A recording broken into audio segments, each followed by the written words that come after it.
Hello, good afternoon. Madungog ra ko? Hello? Yes, sir. Madungog ra, sir. Sige. Yes, sir. So, good afternoon, guys. I hope you have a wonderful weekend. So, before we start, attendance ata. Um, please say present. Kadto sa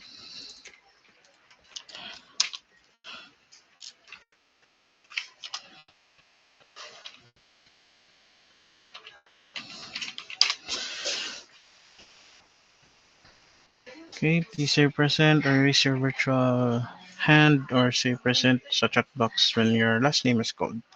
Kabag, Canonigo, Atrade. Thank you. Um, Kapisnon. Thank you. Carbos. Thank you. Seniza. Isa, one moment sa.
Hey, sorry. Ako kuan Shopee ka dito.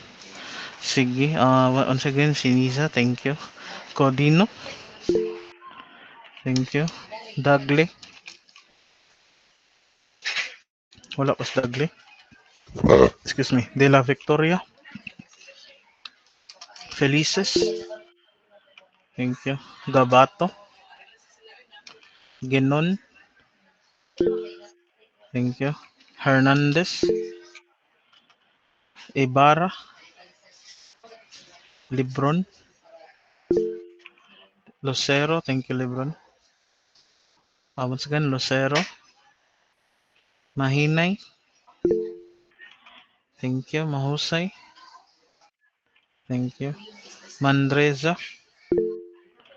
thank you. Um, Nigre, thank you. Uh,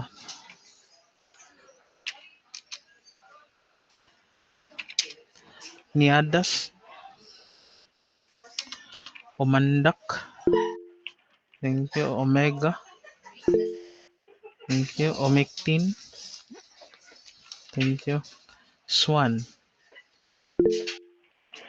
thank you. Sumalinog, thank you. Soralta, thank you. Texon, Tuto, thank you. Valizado, thank you. Villacampa, okay. Sige. Present Tagla, sir. Yes, thank you. Okay. So, karon hapon na, by the way, wala ra may question sa ato ang requirement, midterm requirement sa SOFDEV.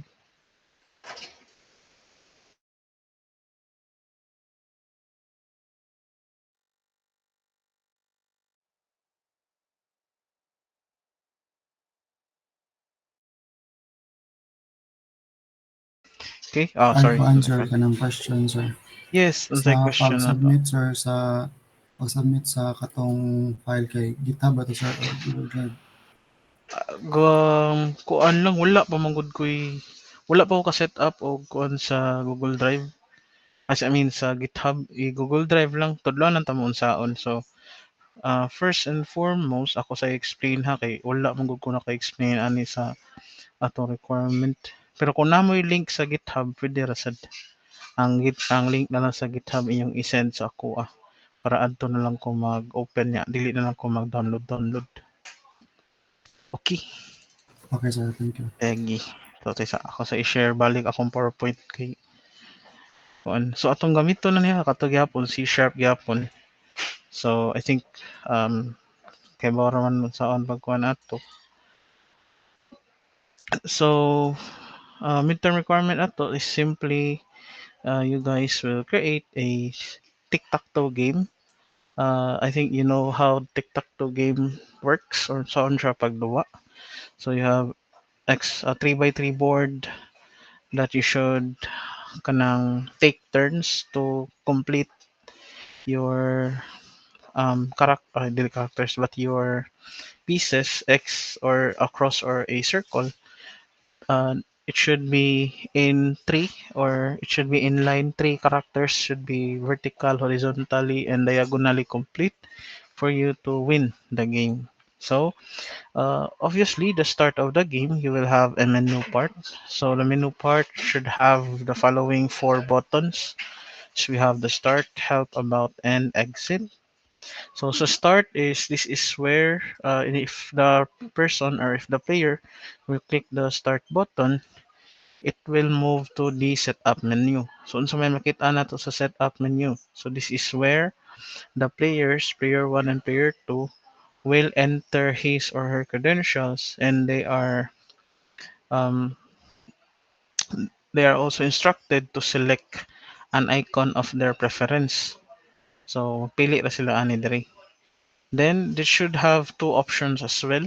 So naatay player versus player o player versus computer. So si player versus player is mandatory, player is versus computer is optional. But if you can provide a player versus computer nga 100% working, I assure you you will have a higher grade sa inyong midterm grade. Okay, so after entering the credentials, the game will continue for 5 rounds maximum.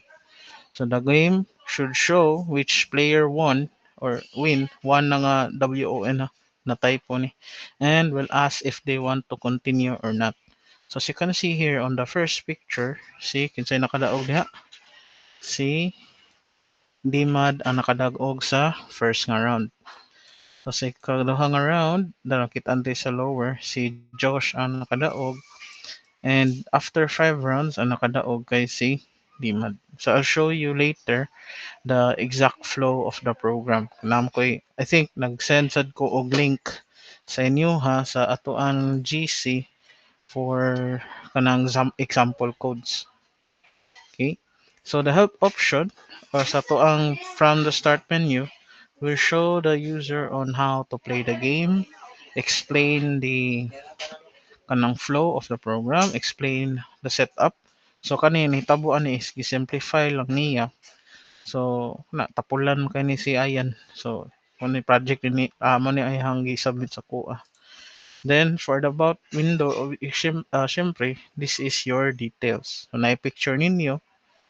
Kung wala ni, kung incomplete ni siya, kay deduction na siya, minus points na siya. Pwede mo butang dihang name, course and year, motto, pwede sad mo mo-add og dedication baron, or photo gallery if you want. Okay? So, I'll show you an example. Ako lang i-share akong whole screen guys kay mo out nang gud siya kung dili i-share ang whole screen. So asa to? Mom siya dili. Project. So nahon na to ang kang ayan application. Makita ra sa makita ra diha sa inyong end ang kan. Makita ra So sir. mao ni siya no. So diri help so medyo buggy pa sa niya application. So mo show up ni nga window. Then basa-basa ra na diha sa main menu. Then about this will show Iyang noun, iyangan, etc. Mga requirements. Ay, sorry. Then, reso start. So, by default, ang iyahang countries medyo dili siya user-friendly. Kay iyahang gibutang drila host IGN and in-game name. So, when I press this button,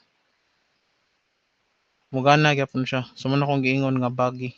So, kung wala tayo gibutang dito nga option, so wala tayo gi-select nga icons, so wala sa siya mo kuan. Mo error ni siya. Hang naman ganig sugod. So, sa tuang sa inyong project is I want to have or I want you guys to have a feature nga mo error trapping siya. Nga if mo press siya sa submit nga button, unya wala siya gi-select or gi-enter diri nga characters and gi-select nga icons is dili gid siya mo go through. Butangan na to diri David. Select na ako nga icon, then enter player 1. So katong nga icon og kaningangan kay mao ni sa for player 1. Then tama to diri. Kanilang diri. Then enter player 2. So after selecting or pressing the inputs no or data needed, then you will go to the board. As you notice here, ang names sa player 1 ug player 2 wala pa na update. It's because ang concept aning or ang flow sa iyahang program is every button press diha pa siya mag-check if naabay data nga naabay data nga display or wala. So kung mo press kog any button of this board diha pa ma-update ang kani. Sa tanawa ha. Press kog one tile so diha ra ni update. So as you notice the icon for player 1 sa atong gi-select ganina player 1 sad. So next is player 2, player 1, player 2, player 1. Supposedly at this time nakadaog na si player 1. But then again, going back to the logic of his program, diha pa niya ma-check if naa nakadaog if naay button press or sa within the tile. So kung pressin ako, diha ra mo gawas ang David Win. Click na kung okay. Ma-reset ang board, magyapon, wala pa ma-reset. Once again, after sa button click ko siya ma-update. So, diha, na-update na as well as around. So, padaogo na to si player 2. So, Matthew win. Okay. So, let's try to tie the game. So, may pag-tie. Dari, ana, niya. Dari, ana, dari.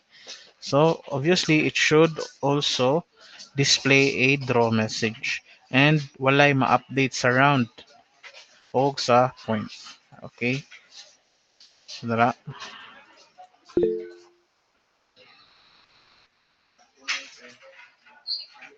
I-showcase daw ako, sir, na AG class. Oh, nahuman na ka? Tagatanawan daw.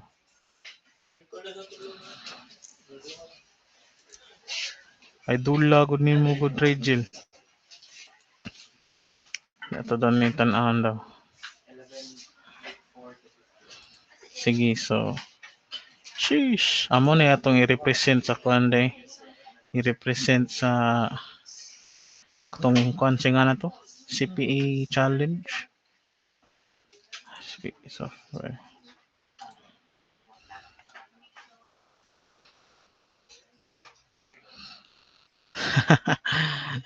Wala na, too late. Ako na ni-send ni si Rapran. Sir, antay human sa represent. Dili mo view.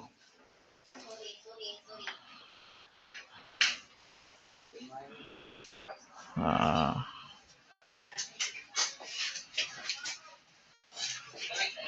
sa ako sa kuan ang stop sharing sa nako.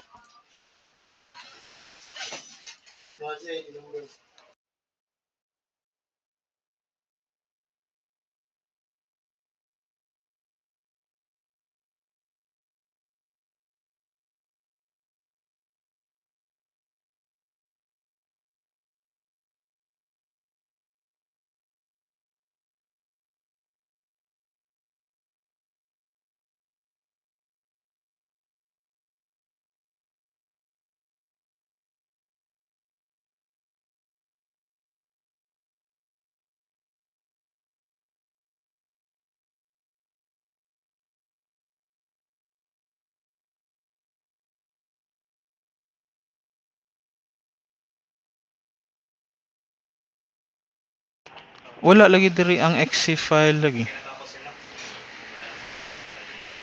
Tanong ni ko asa ni mo gi-save ang Excel nga ang exe nga file ang application ba?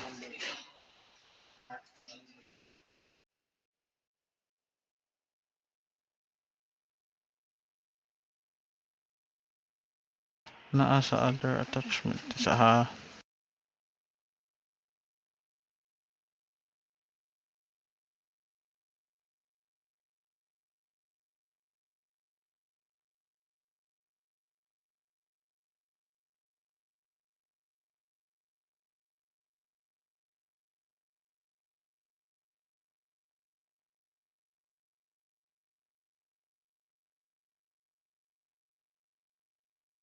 sige sige one moment ako sa pangitaon.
Ay kanang guys, nakalimot kog kuan ba. Ang pagkuan sa file ba para dili siya kuan ba to? Unsay nga na dili siya dili siya maguba ba ining upload niyo ba kay ingani ay. I think na-explain naman siguro nako. Dili pa nako ma-open imuha Rigel kay murag kuwang sa resources. So ingani siya ay. So example ha. So let's say mo ni nga folder. Sige, mo ni nga folder ang atong or kani mo ni nga folder atong activity. Maklaro ra. Sa quick one. Maklaro ra diha sa iyong end. Sige. So for example kaniya. So inisod niyo sa folder, kita maning bin. I-right click niyo ninyong bin niya kani. Diha ninyo kani siya ang whole folder sa bin mao inyong i-archive or add to archive. Mo ni yung singa na i-zip. Kay otherwise kung katurang mga attachments ang inyong i-zip, dili to siya makuan, dili to siya mudagan. Kanilang ang bin lang importante na ang bin ra kay ang iyang application ana Excel file ana kay ari man makitaan sa diri sa debug. So kani kay karaan na mo nga file. So kani lang kani prelim project then kani bin niya yang i-extract kanang imuha Rigel na sa other sa imuha Rigel kay try daw og re-upload balik nya this time adto na mo sa folder sa inyong kuan folder si mong asa nimo gibuhat ang project then ang bin lang niya nga folder may extract kato lang ang i-upload ayaw itagsa-tagsa kay maguba mangud siya okay siya nga ganahan sa unta ko makakita pero sunod na lang ini-upload na lang sa bin file imo ha kanonigo ha pero thank you kayo nga imo gyud gibuhat gid ba in advance maka proud. Sige, so balik ta sa ako ang example. So balik ta. This time we have kabukos. So another kuan sa ni siya. A student of mine. So mo niyang kuan medyo plain lang. So sa about na siya. Mo niyangan picture. Single pa ni siya guys. Kinsa tong single dia. Then help. So medyo kuan lang kanang basic lang. Then akong ganahan ani nga feature kay naa gyud siya AI, although dili siya 100% working pero at least ni buhat gyud siya. Game mode, so you can select classic or endless. So si classic is mo siya ang 5 rounds lang. Si endless is 1 to sawa. So let's try classic mode and player versus computer. Start na to. So dere by default iyahang computers AI nga name kay naa nadaan. So dere butang kani tabid. So asa man ani atong pisliton kanilang kay PP pa pip pip. Then here is the board. Display ang dere as well as the round at the top. Press ako dere so na siya AI na dere. Then bright sa medyo bagay lang usahay no kay dili usahay dili mo kuan si AI or na siya murag delay ba daogon daw nato si AI daw daog naman ko sige AI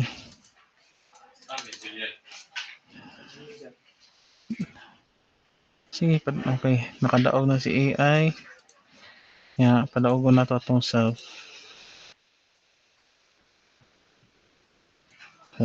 Then I already won the game, then we'll go back siya sa main menu. And last example is mo ni siya ang I think murag pinakadako grades compared sa tulo. We have here Acostas, Sabin, Debug, tara.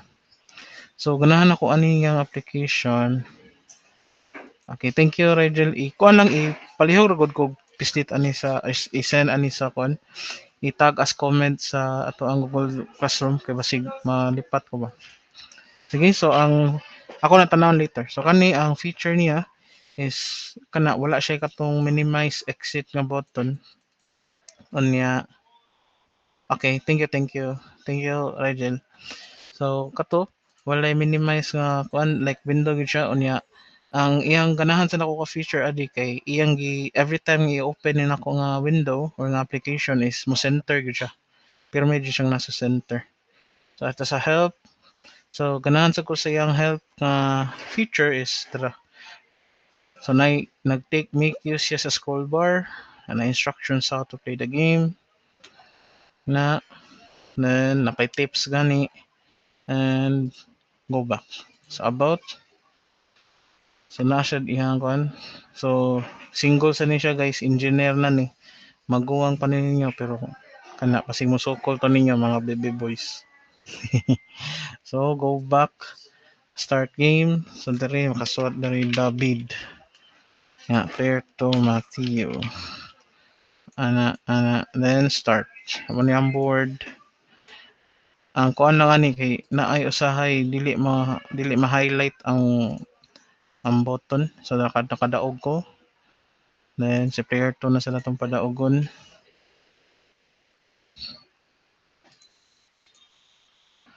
Hoy, hoy. Mga kung giingon nga naay tiles nga dili mapislitan. Ala day. So nakadaog si David gihapon.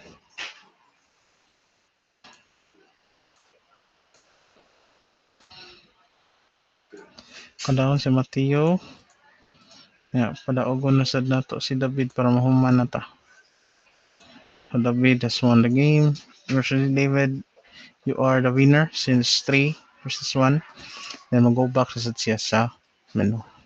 Okay, so tutan-awon ang project ni Rigel. Tisaha ako sa stop sharing sa nako. Let's try to open.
Modeng wala ma-open kanon ni ko kuan day kanang wala na ko ma-update ang akong unsay nga ni ang akong .net ba.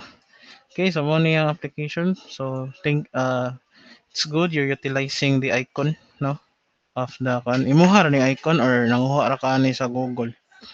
So tabang. So the game is nice. Sure, basig copyright infringement ani ha. So if yours so good, so think very kuha na to gi uniform mo na to ning kuan like ingani ba. Ganina kay lain ang pero okay ra gyapon. Sige good. So who made this? Di ara. Mo ni napay link ko. Sheesh. At Facebook daw. Ay maon ni. So well played, GG's. So alright, so good. Say nga ni butangi maybe additional lang kay butangi player ni player 1 or player 2. Sana. Uy, nganong naman ni underline sa ni siya. Feature ni. Di ni feature oy bag ni oy. Mas ni ay. Sige. So mopadayon ni siya kung wala ko i-select nga icon sa or dili. Ni konta ka ng QA taron. So unsa may tabuan ni? Naaray default. Sige daw. Okay.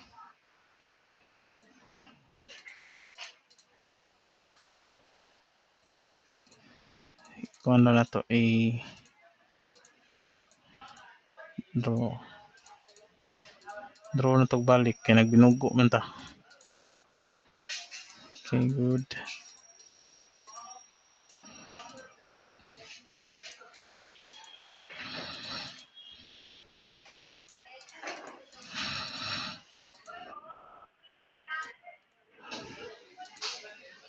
Oy, pwede na ka di kuan. So far okay ra ni nga kuan. Siguro ang kuwang lang ani sa kay why name. Sige. Pwede ko kabalik sa main menu kana day. Nakay button diri nga mo balik or asa ni may butang nga mo balik sa main menu. Oh, exit ra day. Sheesh. Ni why name. Uy, lagi nga lagi. Aha, wala ko gi-input nga name ah. Ako ni delete. Uy, saman na uy scam. So kana natay QA ko ron na naagya pa ko ano David o Matthew. So kana pwede nimong pwede na nimong update later na lang. Hindi ra sa nimo kuan. So far no okay ra. Ang kuang lang siguro kay gamay nga aesthetics para choice sa tanon. Murag I think pwede man siguro magbutang og background music ani. Nakalimot ko sa function pero pwede mo magbutang og background music ani. Sige, so thank you for sharing your project, Rigel. It's very nice, no? Very good. So, kuha lang siguro gamay nga upgrades lang kumbaga version 2.0. Yan na ba? Okay? So, dili. Nice ka. Unsay free? Free gud ton. Pabayran mo ang QA, free. Sa Charlangs. Kira na. Sige. So, karon gamay discussion nanda para naa sa tay lecture ba kay sige na lang rabatag galabra ba. So for this afternoon, we will be talking about the roles, responsibilities, and methodologies of individuals and professionals who are going to pursue the software development nga career.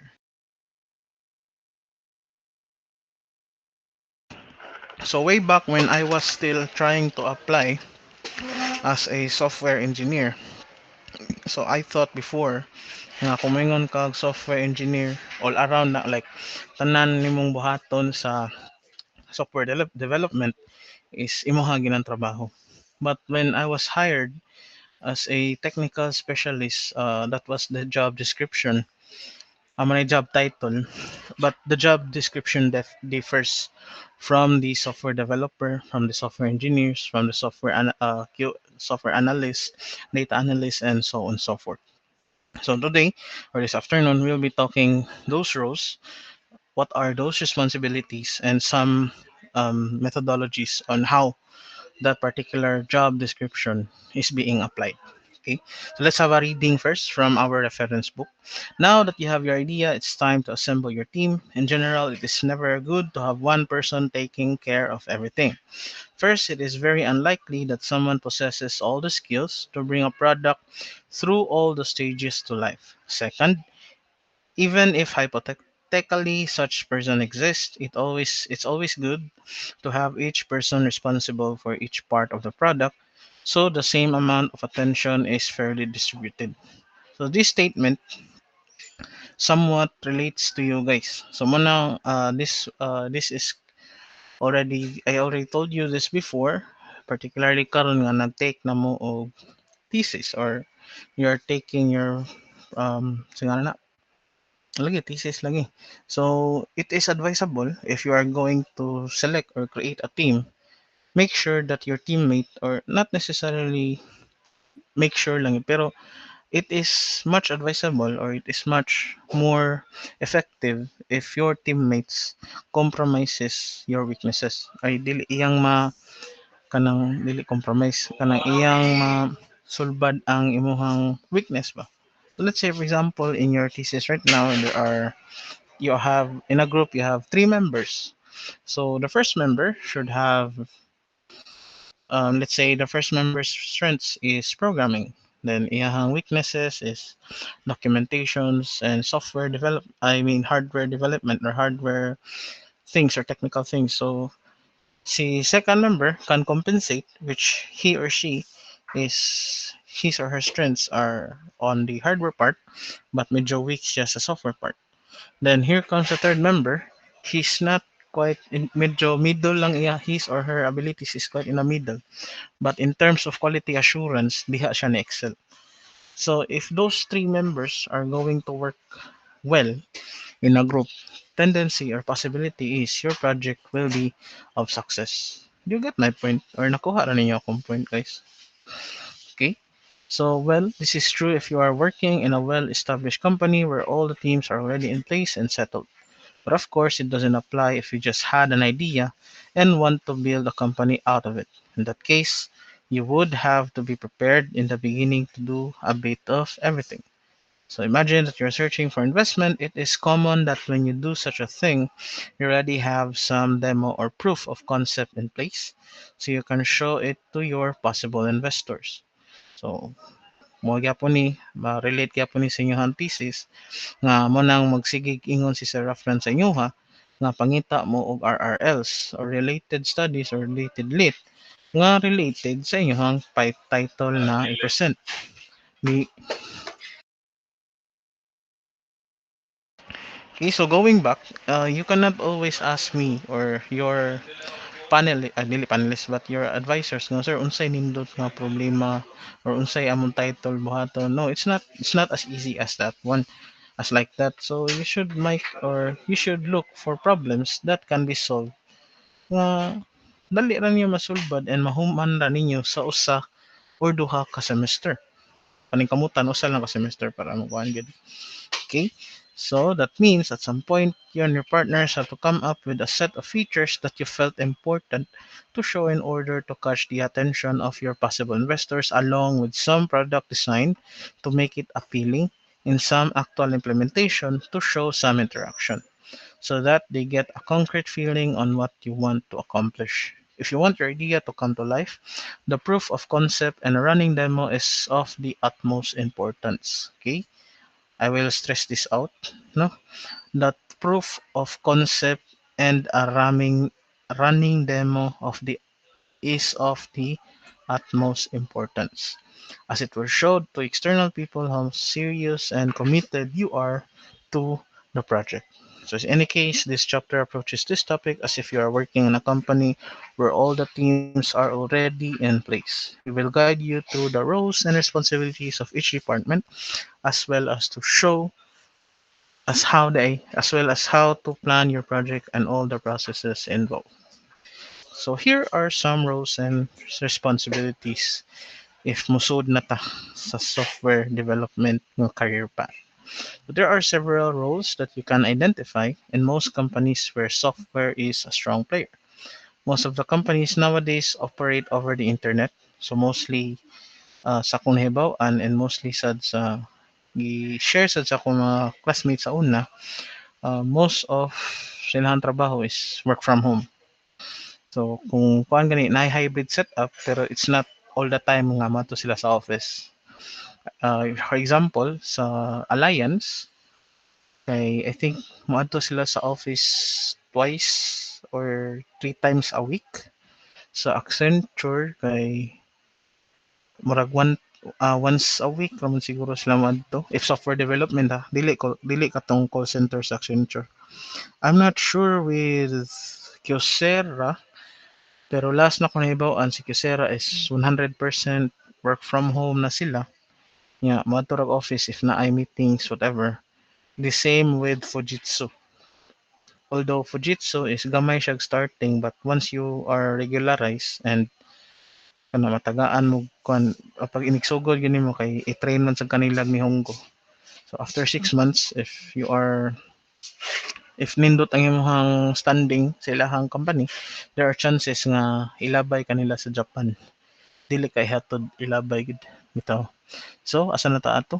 So imagine, for example, a company that has several bookstores deployed in a country. As the internet started to become more prominent, these businesses had to reinvent themselves in order to survive. So the same thing with our education. So before the pandemic, mostly face-to-face yun ta. But during the pandemic, so the academe has transitioned, no, from our traditional face-to-face classes to our online. Thus, karon ni-evolve na siya, nahimo na siya hybrid. So, usaha ay online, usaha ay face-to-face. So, okay.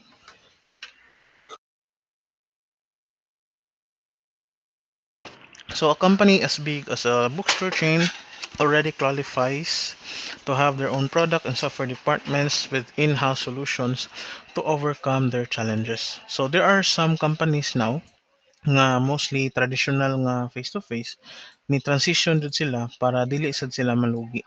Another example aside from schools or educational nga institutes, we also have bookstores, particularly example sa bookstores diri sa Cebu is kanang Phoenix. Kadungog man ang Phoenix nga bookstore.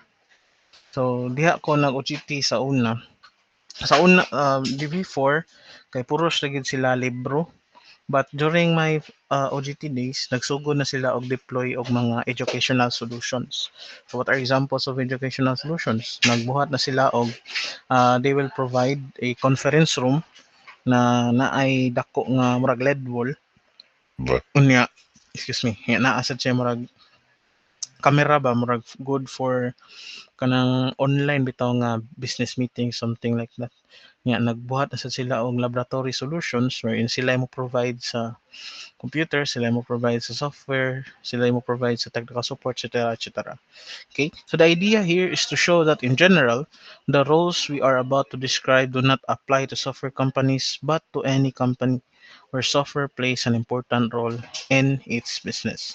So here in this figure shows the cross-functional team we are going to talk about. Now take note, this set of people may vary a lot. So in the company, you have seven. Examples ni siya, we have seven. First, we have the designer. Then we have the back end.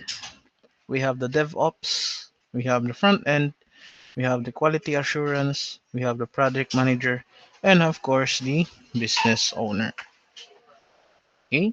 So let's start with the business owner. So sometimes people have a hard time differentiating between business owners and product managers, which is understandable because not all the companies have the former. So meaning, dili tanan kumpanya kanang gi-manage lang sa business owners, nasa ubang kumpanya nga naay business owner and naa sa product managers. Okay? So it is likely that the smaller companies do not have it since in the beginning they tend to focus mainly on getting a product out on the market. During this time, it is quite common that people running the company along with the product manager somehow cover most of the responsibilities of the business owner. As a company grows and several other businesses come into play, it starts to become clearer that such positions must exist. Considering our online platform example, if we look at if you look at first glance, the business model seems quite clear. We sell online courses to customers, and that is typically a business to consumer model. But this does it mean that's it? As companies become successful, they become a magnet for new businesses, especially with other companies. Everyone wants to hang out with the cool kids, right? This model is called a business to business. As you can see, not only our platform needs to deal with their direct customers, but other companies are some sort of customers as well as, or to be more politically correct, partners. In our opinion, this is the turning point in a company. When one is more business owner starts to be needed, when a company starts running several businesses in parallel or bringing in new partnerships that require further and dedicated software development. So, in summary, business owners is literally the owner of the business. But sometimes, a business owner is not only applicable to one person. So, naiuban nga sole proprietor basta kanang siyara usa ba pro proper pro basta kanang siyara usa dayon naa sad tay cooperative, naa sad tay LLCs, naa sad tay kanang partnership with other companies and so on and so forth. Or in general, business owners are the owner of the business. Product manager, on the other hand, is sila ang nag-manage sa project or sa product. More likely, mura sila o kana manager, no? So, the business owner can usually make decisions for the company and is responsible for identifying new possible businesses and partnerships. But some companies hire data analysts or hire uh, kanang product experts, no, to check if the market is really in need of their product. So no need to this talk is one. So often forgotten, but most important, it is to one of the responsibility of a business owner daraday is to negotiate the terms of the partnership or establish the price of a new product. So sila sad ang tanaw if pila ang ilang ipresyo sa ilahang mga produkto. So, a good example of this one is kanang uso karon nga Don Macchiatos nganong nakaingon man ta nganong 39 pesos naman ang ilang iserve nga iced coffee, which is kung kitay maghunahuna or like before medyo kuan sa ta sa una nga kuan yung close-minded kay ba nakana ko nga di sila malugi ana nga nay coffee nga nay gatas napay ice napay sudlanan sa kanang ang baso na yan apay unsa pa napay abang sa ilahang lugar nya 39 ra lang kundi sila maalkansya na but tan-aw na to karon sikat na kayo daghan pa kay sila na open nga branches so mana siya. Also, the viability of the new product itself is something that is usually run by the business owner. This also includes, for example, checking if the solution is legal and whether the company will face any judicial problems in the future because it violated some patents and committed some illegal market approach. So, kana you are or you as a business owner is the key holder or ikaw gyud ang kapitan sa inyong barko kung ang inyong negosyo padung ba mulambo o malunod. So often forgotten but important, business owners is to keep track of the business metrics and key performance indicators after the project is done. There is no perfect product. All of them have their flaws. It is important that the business owner keeps track of those metrics in order to improve the product and respond to possible market changes. This could be as simple as taking metrics on how people use filters in a website. This gives us insights on what people are actually looking for. So, kana siya. Business owners work closely with product managers in order to come up with a concept that can be further implemented by a technical team. Okay, so are there any questions about business owners, guys? Thumbs up lang if wala ray questions.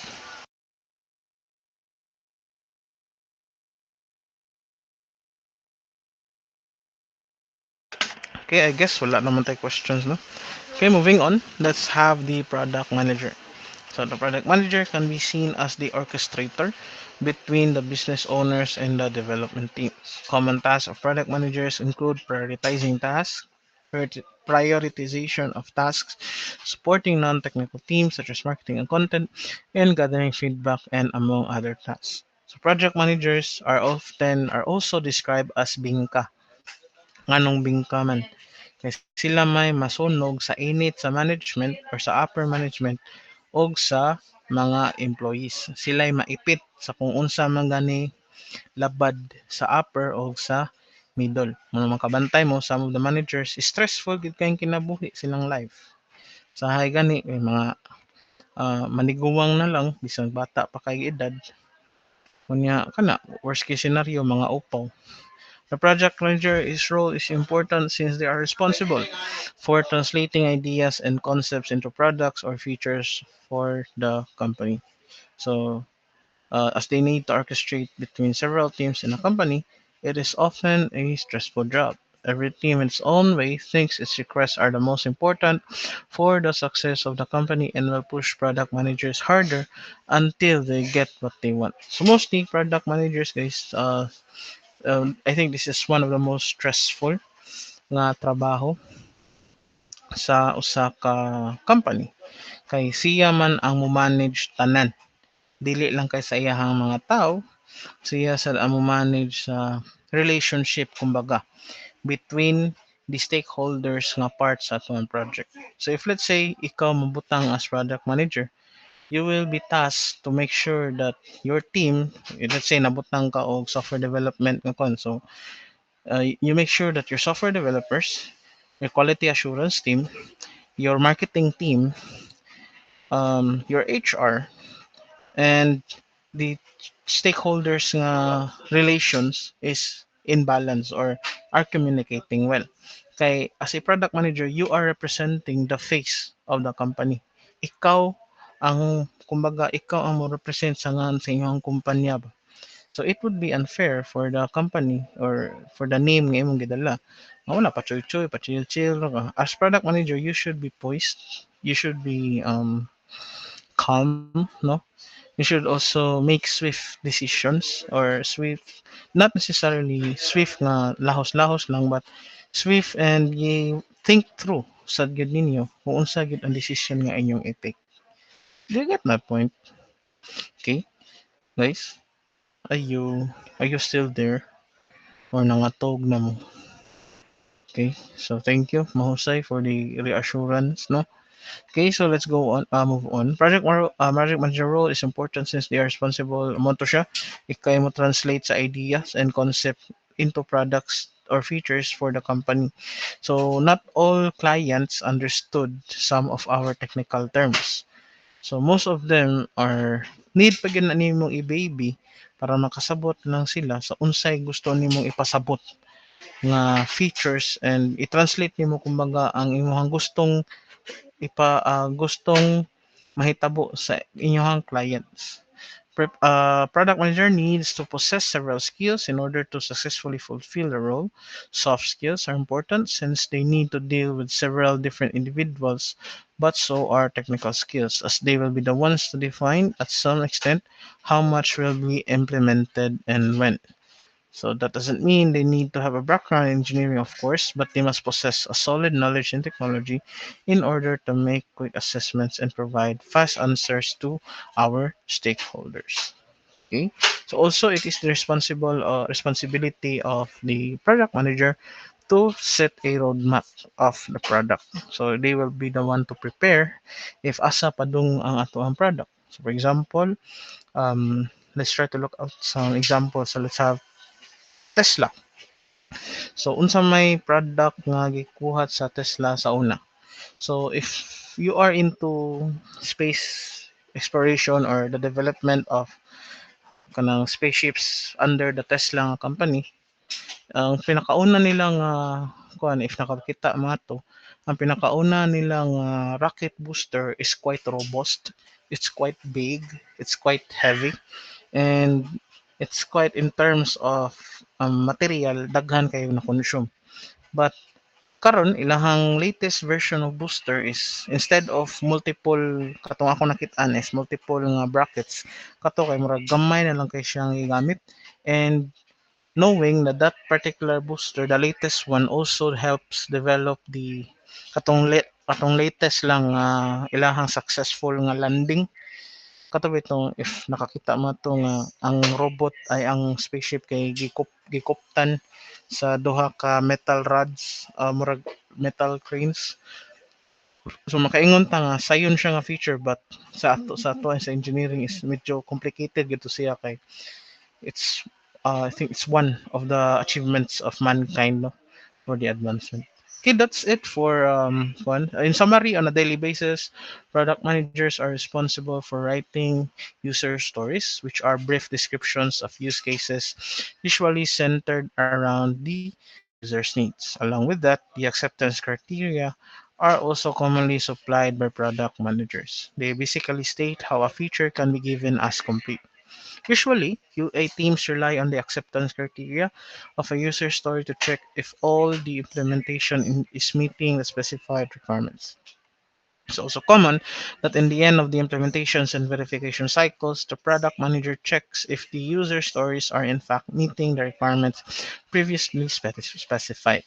In our cases, QA is fully responsible for the approval, depending on the maturity of the team or even the company.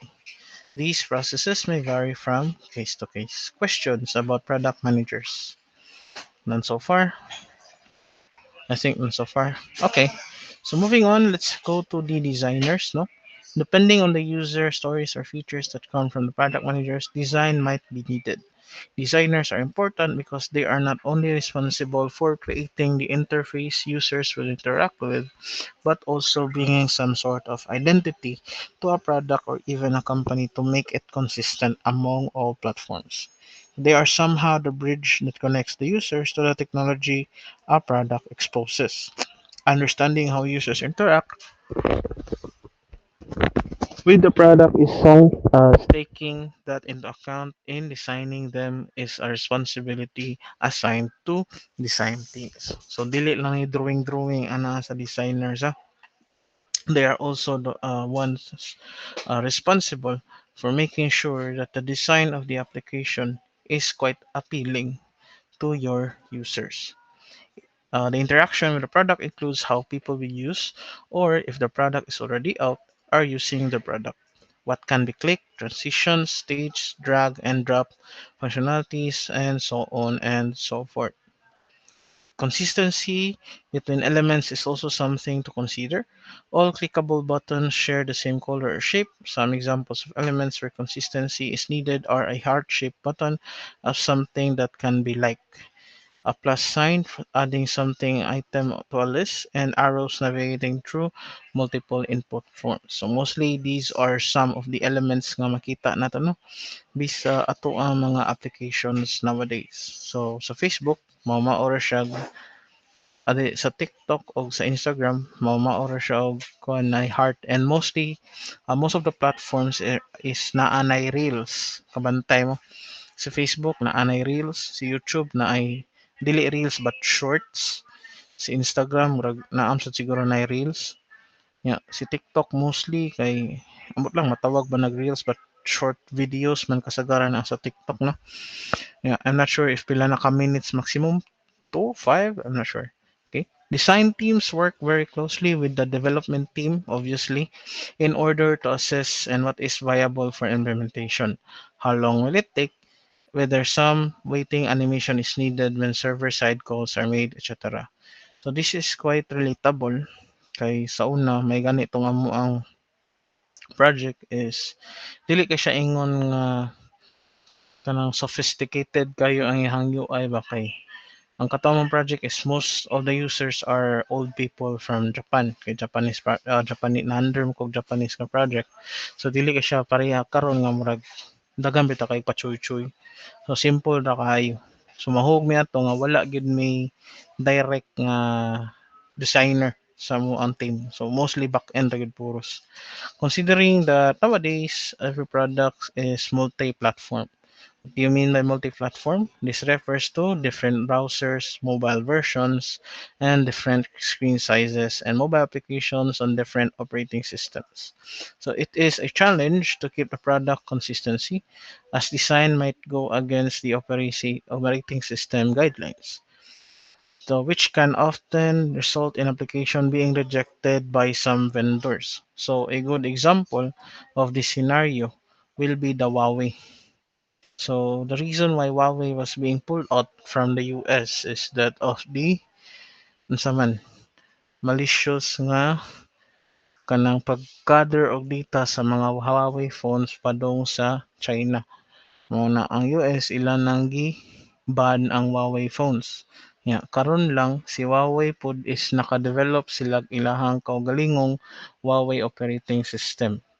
So ako personally would not prefer buying Huawei kay kana hasol na kayo na anad na tag Android o kanang iOS nya kuan-kuan pag kag Huawei and dili sa not all the time nga maka download ka o or maka integrate ka sa mga Google o iOS nga kuan so mo to siya.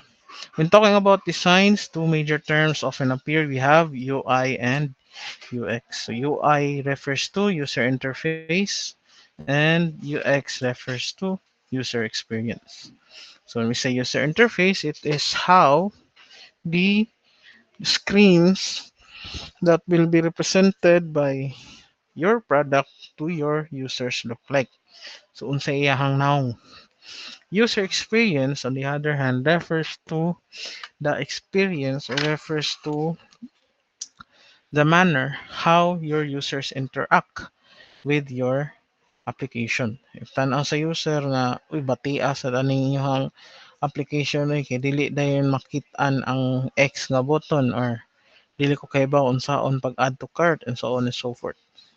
So they are sometimes mixed and mistaken but they are quite easy to explain.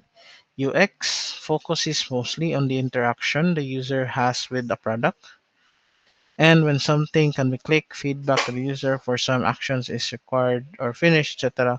UI focuses mostly on the appearance, branding, and consistency, hence the interface. Okay. Once the designers are finished for some user story, they are handed out to the product manager for approval. Several interactions will happen among the product management, design, and development teams during the process until a final decision is made and handed to the development teams for further implementation. Are there any questions so far about the designers in a team, guys? Thumbs up lang if you're still there. So I think the others are. I'm not sure if you're there, but yeah. Anyway, thank you. Next, let's have the back end. So this is the entity, no, of our software product that is responsible for receiving requests from the client applications and handling them by running on dedicated servers, typically hosted on cloud services or server providers. Amazon Web Services, Google Platforms, and Microsoft Azure Cloud Computing are just some examples of places you can host the back end of a product. There are several types of back-end web services, so these are examples, that expose a set of operations that can be used by front-end application or even integration services. So in this book, in this reference, we will be focusing on the RESTful.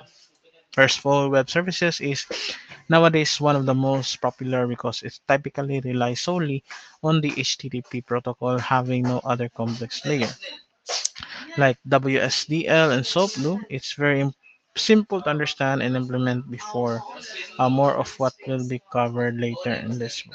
So when I say back end, sila ang mo focus more on the operations done by our application. So diri na sila ang manage the servers as well as integration sa database if naaman gani and so on and so forth.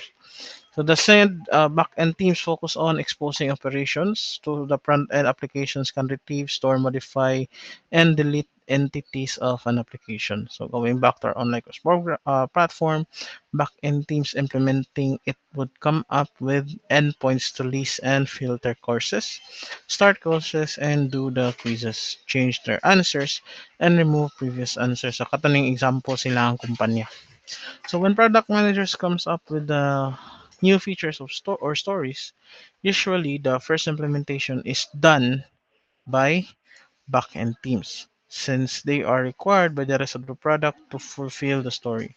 In some cases, both front-end and back-end implementations will start in parallel.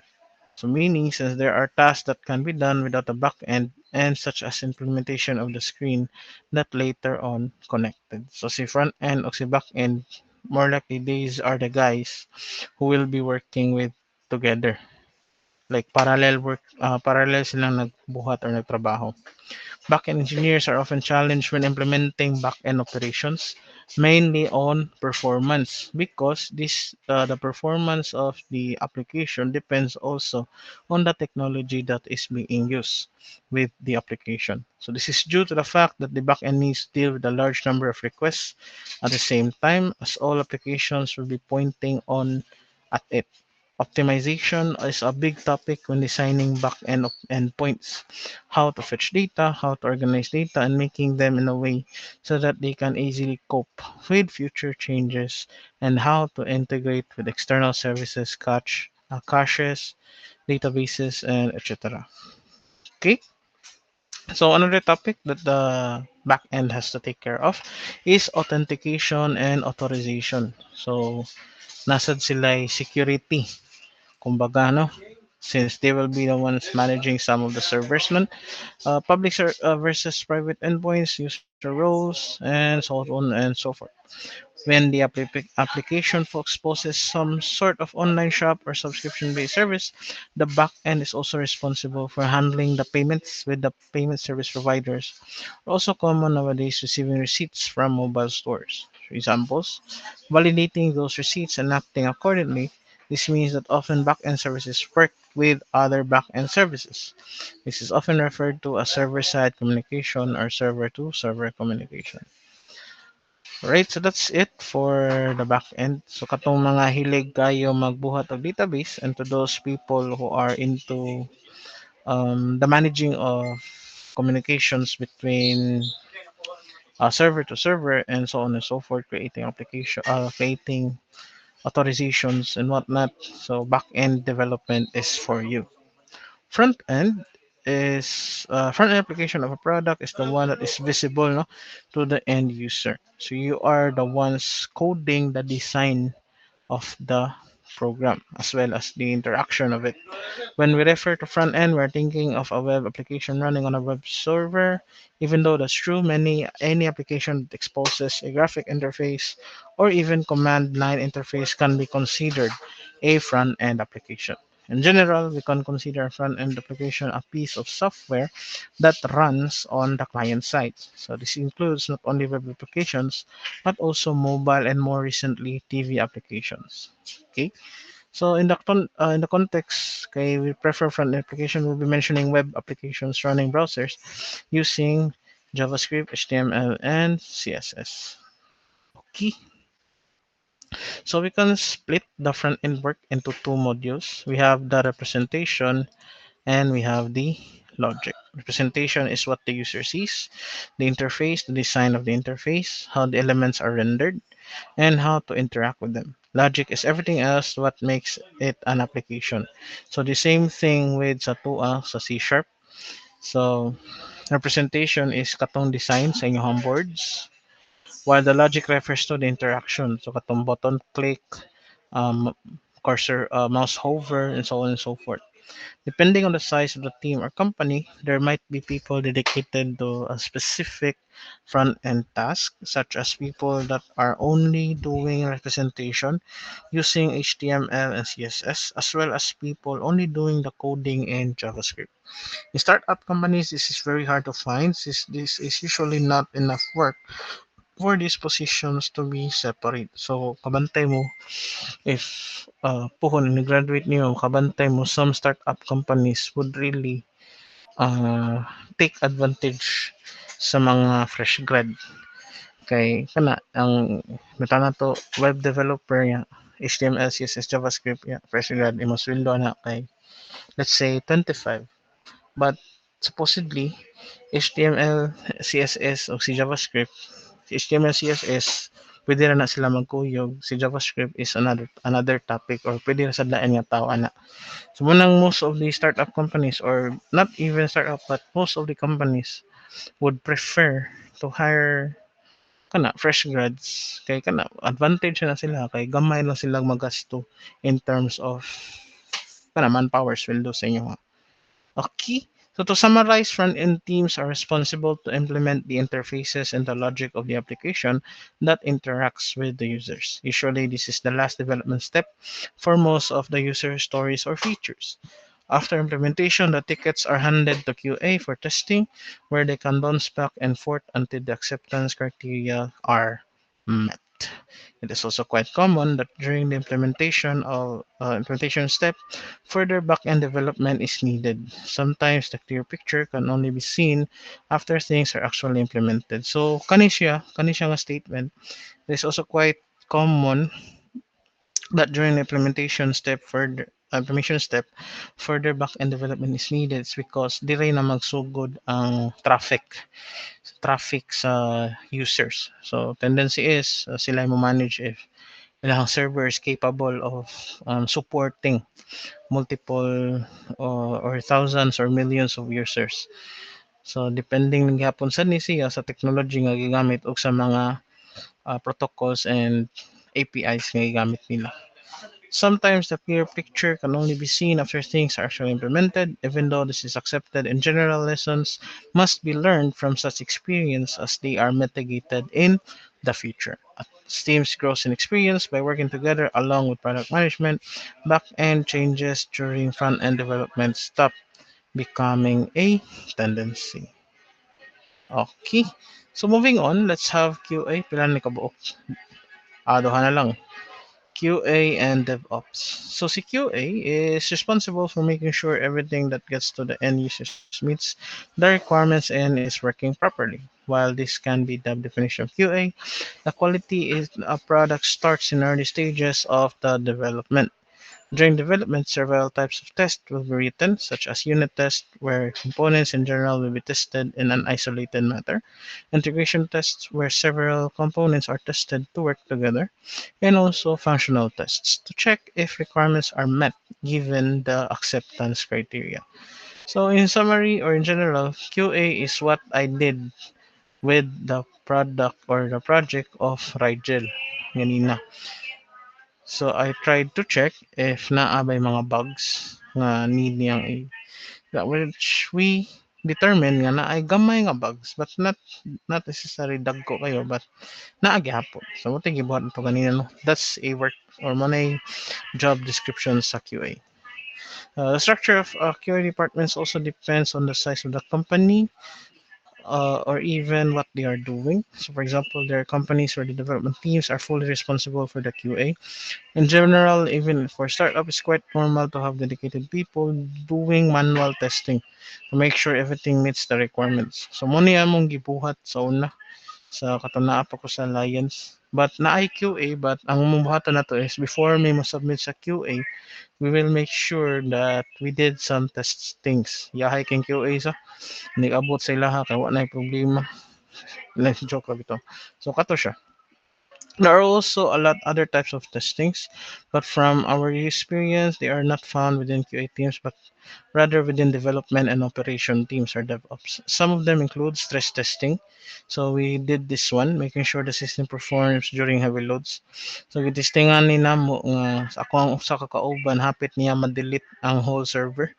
May gani kay nabantayan ra dayon. So wala pa gito kabayad gito siyang minilyon. Next is performance testing to check if the system is performing as expected in with answering requests within accepted time frames. So sa inyo relate ni sa inyo ang thesis pohon kay I would suggest once you have your product or bisan ba gani and development pa ang product, you do a lot of testings.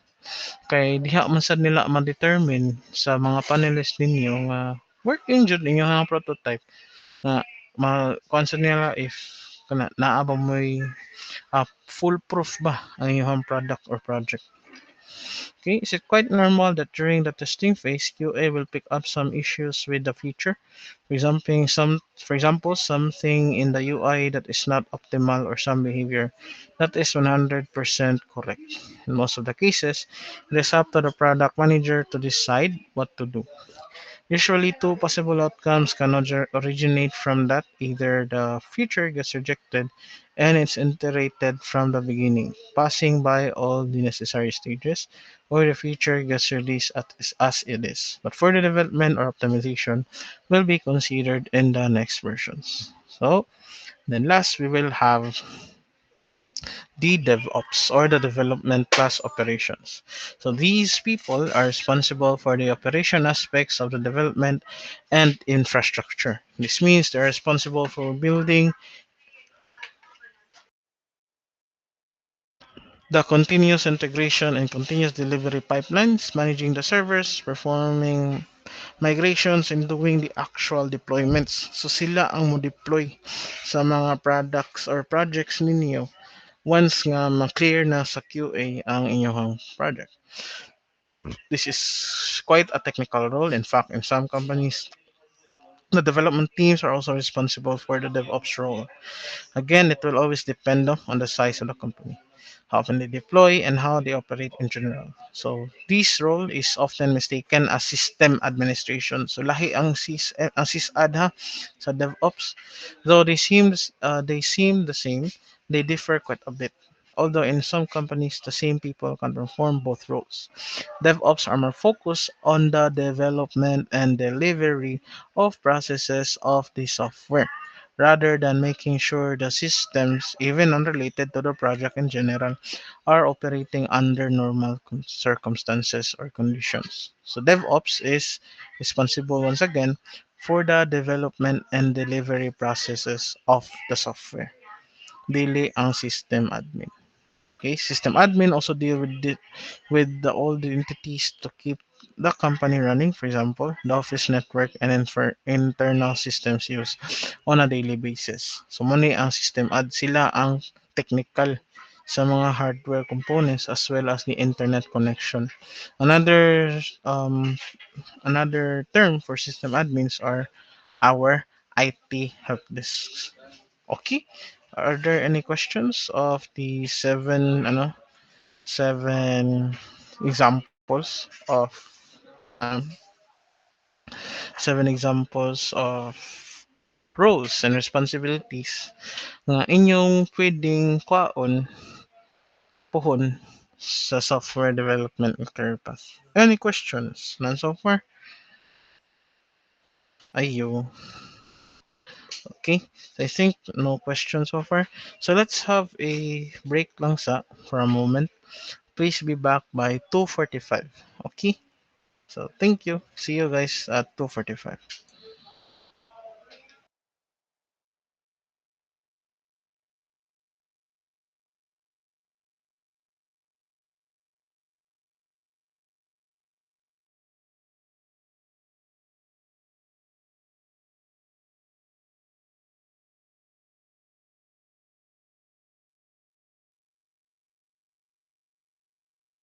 Uday, attendance ata sa katong wala matawag ganina. Isa ha. Please say present when your last name will be called. Sa let me log in first. Alright, so once again, let's have Kabag. Say present or chat in the chat box if you're here. Once again, Kabag. De la Victoria. Gabato. Present, sir. Thank you.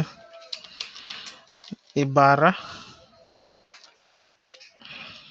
Lucero. Present, sir. Thank you. Um, Miadas. Present, sir. Thank you. Texon. Present, sir. Thank you. I think that's it. Once again, ang wala ma-present ako diri, once again tawagon na to Kabag. De la Victoria, Ibarra. Sige. So let's have a break. Once again, let's see you guys. I'll be back by 2:45.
All right. Are you still there, or are you there, guys? Okay. So I think everyone is here. So let's continue our discussion. So now let's go to the methodologies of software development. So when we talk about methodologies, we talk about software development methodologies, although most of them already existed before software development and were later applied to software development. So the two main well-known flavors when it comes to methodologies is the waterfall and the agile.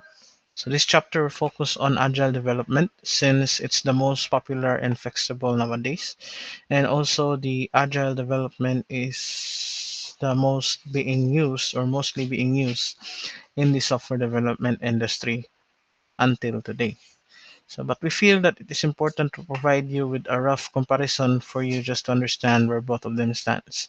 So the waterfall model, as you can see here in this figure, was quite popular in the early days of software development. So water model states that a project has several stages. You have the requirements, the analysis, the design, the coding, the testing, and the maintenance. Their implementation is sequential. So meaning we first need to complete the first requirement or the first stage before we can proceed to the second stage. And the meaning the next stage cannot be started before the previous one has been closed, documented, and of course approved. So this makes this methodology number one niya nga cons is dili siya flexible, especially nowadays where requirements often change during the execution of a project. Even though the waterfall approach presents some downside, it doesn't mean that it is totally bad. It has been proven very effective for small projects and that are not likely to change within their time of implementation.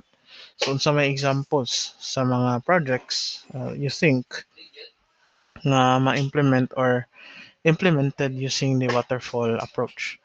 So, examples are your projects before sa laboratory.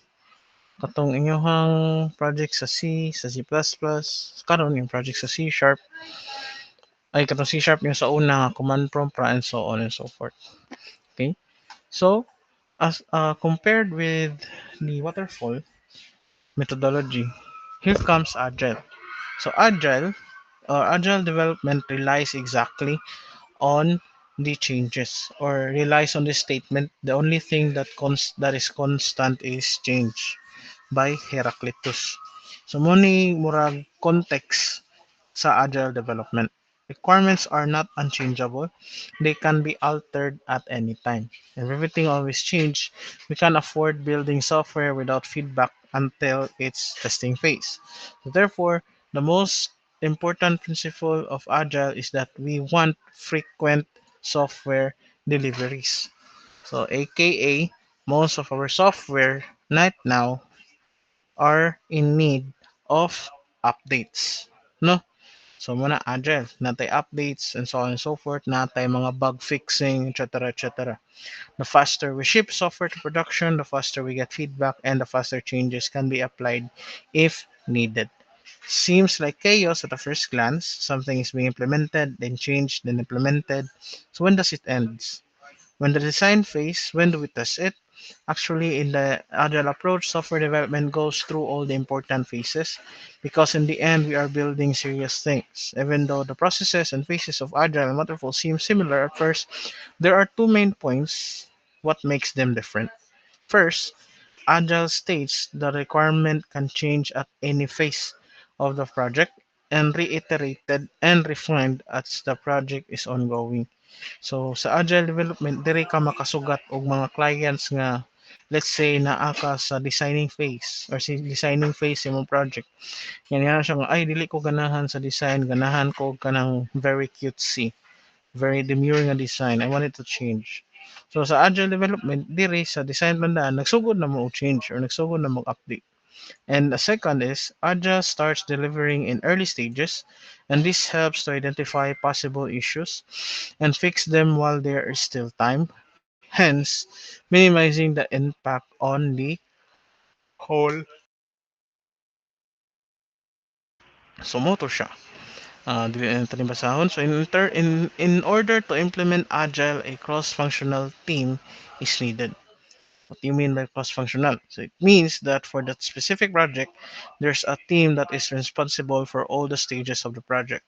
We have planning, analysis, design, implementation, and quality assurance. So mostly of the setup of the software development nga present karon dire sa tuwa sa Cebu.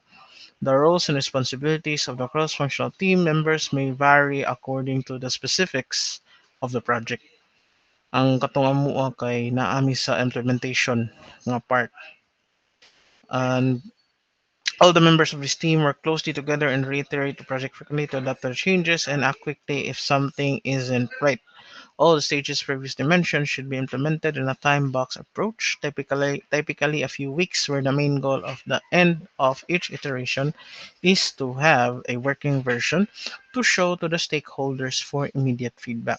So, sa mua sa una is bi-weekly ni magsigi og update sa amo ang progress.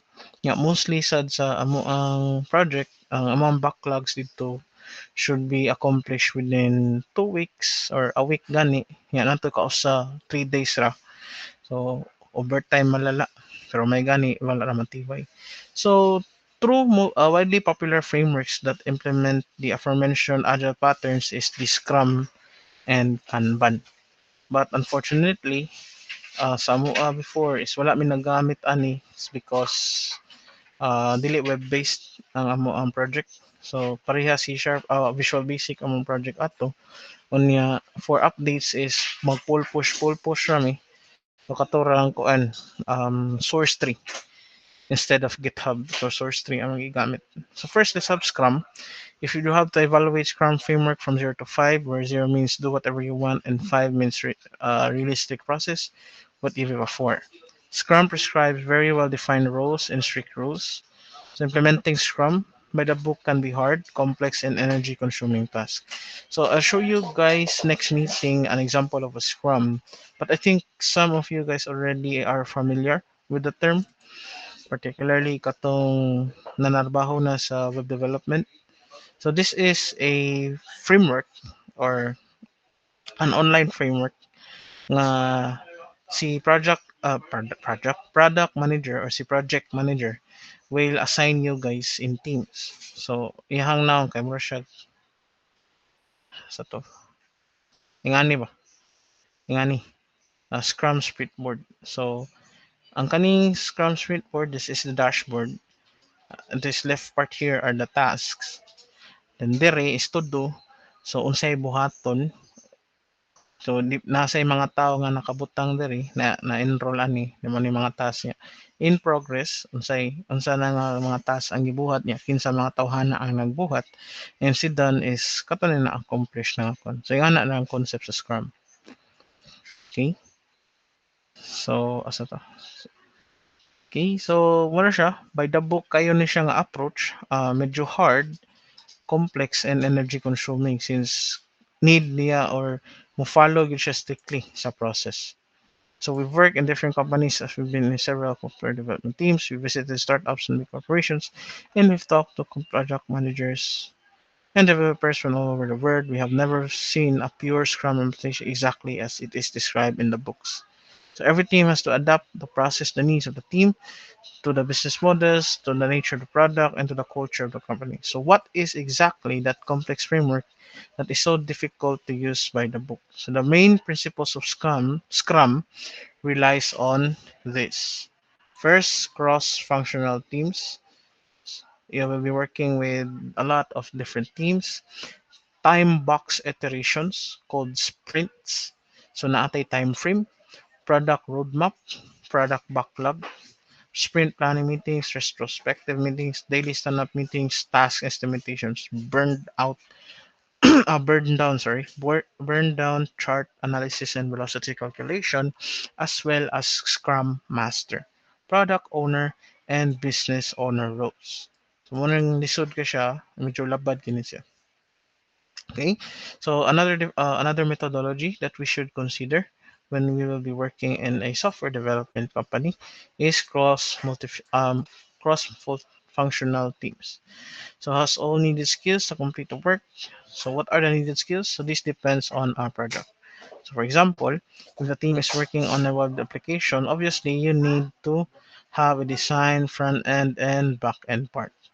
Thus, the cross-functional team for this kind of project would be composed by at least a designer and a front end and a back end developer. So another is if ang business mag-require og mobile application, add a mobile developer sa usa ka team and so on and so forth. Once again, cross-functional teams depends on the project being handled by the team. Okay. Next, let's have another methodology. We have here work. Where does the work for the teams come from? The work that needs to be done starts from business and priority discussions. This will be created during meetings with your clientele or meetings with your stakeholders. Usually, there is a product roadmap that results out of discussion regarding business priorities, strategies of the company, budget, and needs. Included po dere ang time frame sa inyong project. This roadmap is agreed among the business owner, the product owner, and the team. So mostly sa inyong team, ang inyong project manager ang mo represent ninyo ani. This is a high level description of what needs to be done.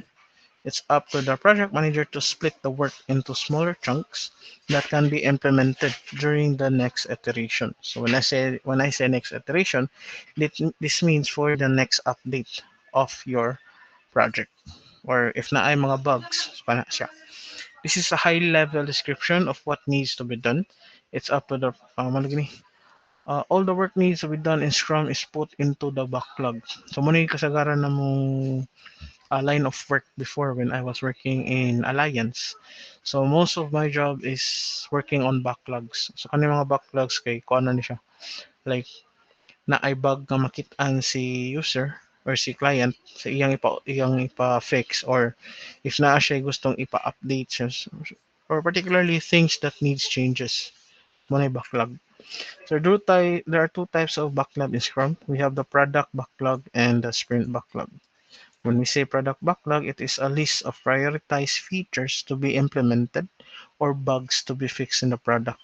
Mo ni siya, akong gibuhat. Sprint backlog is an estimated list of features that are going to work on during the next working iteration. Typically, the features are described from the user's perspective. They're even called user stories. So each of the stories starts with, as a user, I would like to, or I have seen this bug, or after I click this one, and so on and so forth. But it depends. It depends on the user of your product or your project. Okay. So for example, this one, we would describe it as a doctor, I would like to be able to open the door of my office to let my patients in. Then the basic requirements and the acceptance criteria would follow this summary. The project manager and the team have to prioritize the backlog items and decide when to do what backlog. Mo gini among trabaho gid dito. Igo ra gyud mi mag fix ang mga backlogs, check if na may bugs and so on and so forth. Okay? So that's all for work description methodology. Next, we have sprints. So this refers to chunks of work and distributed along the time box iterations are called sprints. In the beginning of each sprint, there is a sprint planning meeting. So during this meeting, the team analyzes the task and will make it into sprints and estimates them and commits to them for the next 2 weeks. But then again, it depends on the project or unsa kadak agad ang problema. Okay. Next, we have estimations, velocity, and burn down chart. So we've point out each task that makes it into the sprint is to be estimated. So how does estimation works? Actually, to answer this question, first we need to understand what are we trying to estimate. Think about any task that it doesn't need to be related to software development. For example, cleaning the room, how can you evaluate this task? You can tell that this is quite a difficult task, or depending on how your project manager assess the complexity of the project, then diha siya maka-estimate o pila ang time frame nga inyong need para makuan siya. For example, naa ko'y usa ka bug or na ko'y usa ka backlog nga need nako i-fix for 1 week. So dili na siya whole week nga pirmira ko mag-debugging. So the my project manager would assign me like on day one, let's say Monday, we need or in Monday that will be the discussion of the backlog. Tuesday, Wednesday, Tuesday, Wednesday, Thursday, or Tuesday, Wednesday maximum, that will be the kanang hard coding, the implementation of the fix. Then on Thursday, we will present the project or we will send the backlog, the fix backlog to the QA. If dili assured or dili pa-approve ni QA, balik sa nako, then magtuyok na siya. Tagaan tag time frame ana. Until such time nga dapat at the seventh day, masubmit na gid to nimo. Or the last day sa imong time frame, masubmit na gid to nimo or makommit na gid to nimo ang imong project. Otherwise, there will be circumstances na kana makadeduct baron sa sweldo or something like that or mabad record ka. Okay? So here is an example of a burn down chart